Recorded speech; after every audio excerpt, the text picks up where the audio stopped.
thank you all for coming. I really wasn't going to schedule a press event, but since everybody had questions, I figured this was the most efficient way of talking to you all about this very, very tragic event that occurred last night. As you know, just shortly before midnight last night, a carload of children, and when I say children, I mean youth, 17 and 18 years old, were driving here on DeFeef Mill at a high rate of speed. They lost control of the vehicle, went through and hit several fixed objects to include trees and a fence, and came to final rest upside down in the driveway of the residence, as you can see right behind me. Upon doing our investigation, we were able to identify that these youth were coming from an underage drinking party prior to this event, and it read consistent with me of that of some of our previous collisions that we've had, where we have once again an underage drinking related tragedy. Our collision reconstruction unit and our alcohol initiatives unit are still conducting investigations on the facts and circumstances surrounding both the party as well as the collision. So I'm really limited to how much information that I can give you at this time. But I felt it was really important that we take a few minutes and we talk about the issues associated with underage drinking and these teen-related tragedies, because it was quite clear to us that speed, alcohol, and a lack of seat belts by the backseat passengers were directly related or factors involved in the collision of this nature. As you know, in September of 1994, we lost two young ladies on River Road, a short distance relatively away from here, in which we had an underage drinking party, speed were primary factors. In the 20 years since then, the police department has had a full-time alcohol unit in an effort to try to prevent these tragedies from occurring. But it's very sad that we're here today in 2015 dealing with the exact same facts and circumstances. So it's really important that we get the message out through you, the media, that these tragedies will continue until we stop enabling underage drinking. Speed is always a factor in these collisions, but it starts with what are your kids doing at night? Are they drinking or not? Being actively involved as parents, having those courageous conversations, and making sure that you have those conversations with your kids, so at the bottom line they come home safe. We know that teens and 17 and 18 years old, they're in their risk-taking years. But that doesn't stop us as parents of having these conversations, because good kids make bad decisions, and when they are involving alcohol, they oftentimes deal with tragedy. So, if you want your kids to come home safely, you're going to have to talk to them and take the initiative ahead of time. Speed, as I said, was a factor. It's quite appropriate that we're here at a school. As you know, this is a speed camera road, but speed cameras are turned off on weekends and at nights in school zones. So, but it's going to take more than speed cameras to stop these tragedies, and speed cameras don't do anything with alcohol-related events.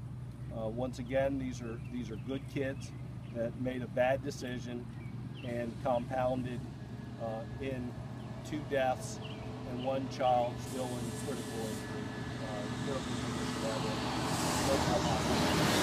With that, I might as well just go ahead and let you ask the questions, because I think there's really not a whole lot of general information I can provide. Captain, there are about 2 or 3 go-cups by the driveway where this occurred, black plastic go-cups. Do you know if they're related in any way? I don't know about the cups themselves, but there were alcoholic beverage found in the vehicle. What can you tell us about that? Well, as I said, this is we know from our preliminary investigation that they were coming from a party in which alcohol was served.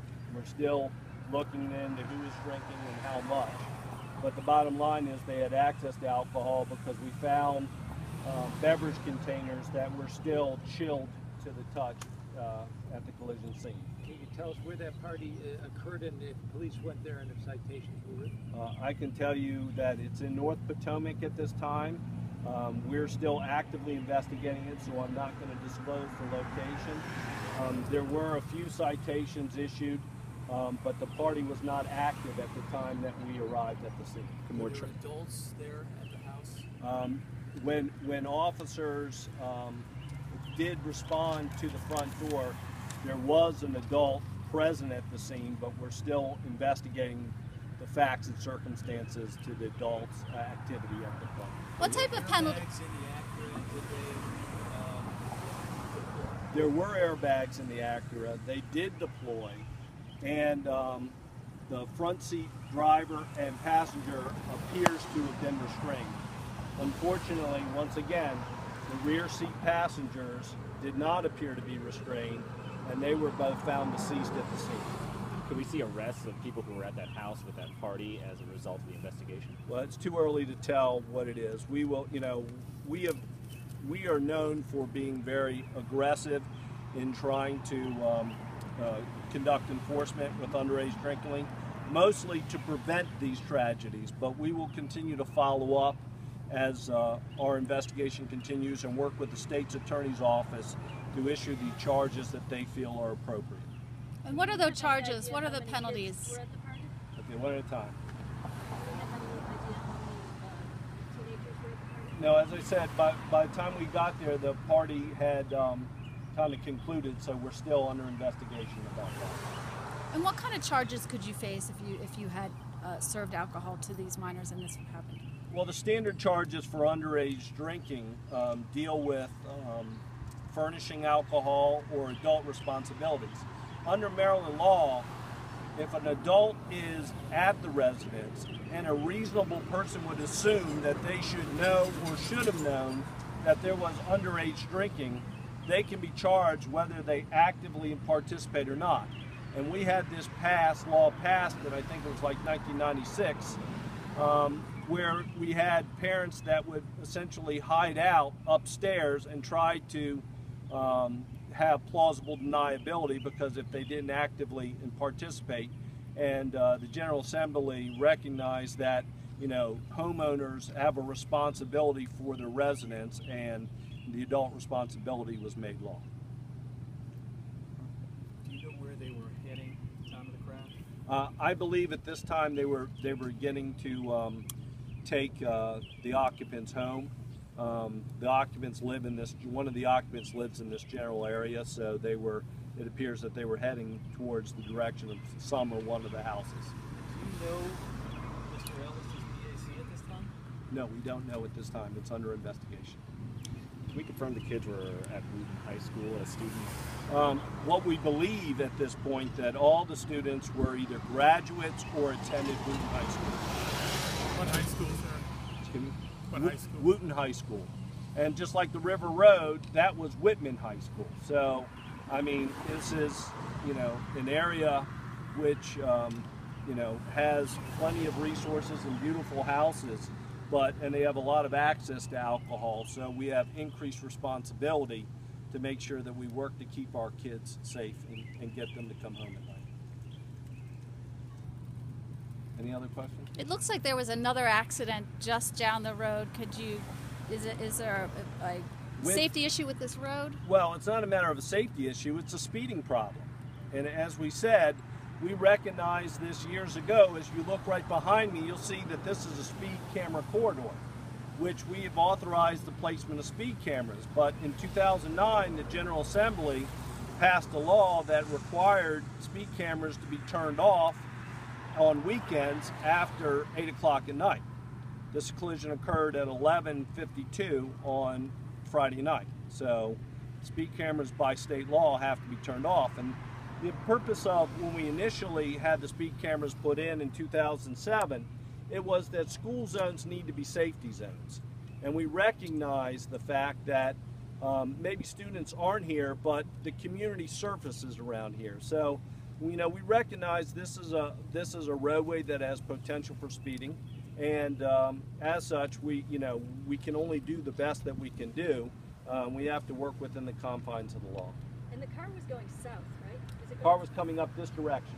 so it was going, this is south. No, I believe this is south. Yeah, it was south or west, depending on how you want to play it. Southwest? So they were coming as the white car is, and you can see from behind me, it hit the tree, the fence, and went into the front yard of that residence. Just to correct, you said it happened 11:52 Friday night, you mean Thursday. Thursday night. Yeah, Thursday night. Sorry about that. I'm already ready for you. The condition of the driver or someone, I mean, you said somebody's still critical. Is someone... The driver is still in the hospital with critical life-threatening injuries, as our last report was available. And the other passenger? We believe he was released. And who reported the accident? Were the homeowners home at the time? Yes. And yes, the homeowners. Was the alcohol beer? Yes. So was beer containers found in the car? Yeah. And do you know how long they were on the road before they hit